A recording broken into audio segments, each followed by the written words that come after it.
खुलुमबाय लोगोफोर, बेंलाय नार्जारी इउटुब चेनेलाव नोंथांमोनखौ बरायबावनाय जाबाय। दा आङो सुंद'यैहाय नोंथांमोननो खोन्थानो सानदों, जिनाखि आङो मैया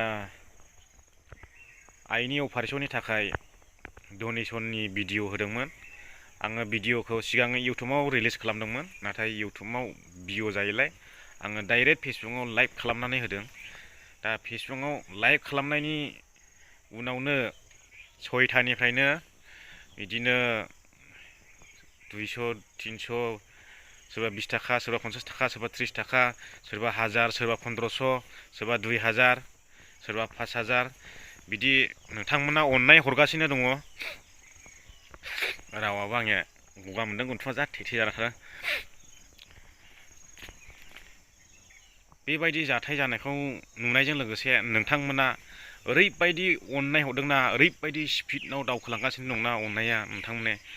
दासिमावहाय आङो फुरा आपडेटखौ होजोबनो हायालाबो, आङो नामजों मेनसन खालामजोबनो हायालाबो, आङो बिदिनो सर्टकाटै दिनै खिन्थाहरनो होननानै आङो बे भिडिअखौ खालामनाय जाबाय।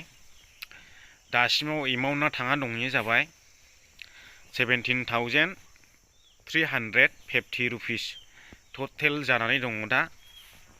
17,350 रां जानानै दङ दा टटेलि।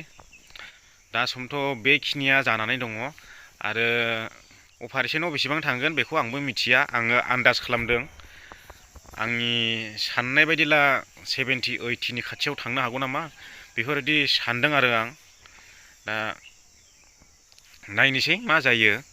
आरो गोबां मानसिया मोजां मोजां मुलिनि खौरां हरगासिनो आंनोहाय, मुलिजों हायो सानथामजों थांगोन बियो, बेबायदि बुंहरगासिनो दङ। आङो दा सोरनिखौ खोनासंजेननाय, आङो कनफिउस जानानै दङ। आरो फैसा हरनायनि SMS आङो रिप्लाइ खालामख'नो हायाखै।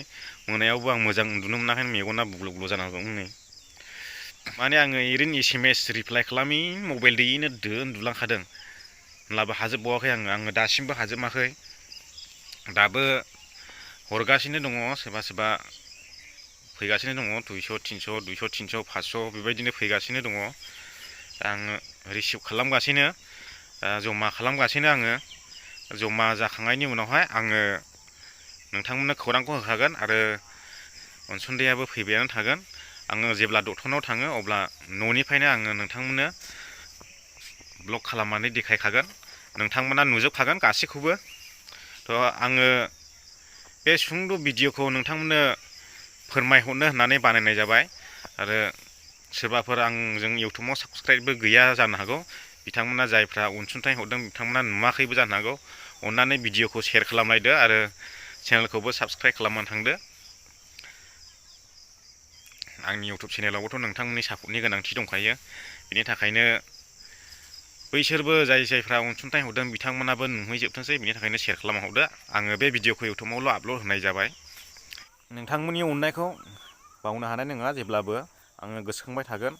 आरो आङो बे नोंथांमोननि अनसुंथाइ हरनायखौ आं जारिमिन बायदियैहाय आंनि इउटुबाव आपल'ड खालामनानै दोनगोन। आङो मोजां भिडिअ बानायनानैहाय आङो आपल'ड खालामनानै दोनगोन। बेखौ आङो आपल'ड खालामनांगौबा आंनो गंनै मबाइलनि गोनांथि जागोन। आंनाव दा गंसेल' मबाइल दङ। जायखिया आङो 2-3 घन्टानि समनि थाखायब्लाबो मानसिफोरनि मबाइलखौ लाथ'नानैब्लाबो आङो बे भिडिअखौ खालामगोन। थ' नोंथांमोना नेनानै थाब्लानो जाबाय, आङो खालामजोबगोन। आङो मोनसेबो डिलिट खालामखायाखै। वाट्सएपआव जिनिखि फैदों बेखौ आङो दोनजोबदों। आरो फनपेनाथ' फनपे दंखायोनो, नै सासेनि हाबफैबावबाय 48 रुपिस सौबाय बिथाङा। दा नोंथांमोना बे भिडिअखौ सोरबाफोर नुवाखैब्ला शेयार खालामलायदो लोगोफोरनो, फेसबुकआव वाट्सएपआव जेरावखिया लोगोफोरनो शेयार खालामहरलायदो। बिथांमोनाबो जाहाथे बे सुंद' भिडिअखौ खोनानानै गोसोफ्रा गोजोननाय मोनहैयो। आं एसेयावनो दोनथ'नोसै। गोजोननाय थाबाय बयनिसिमबो। बाय बाय।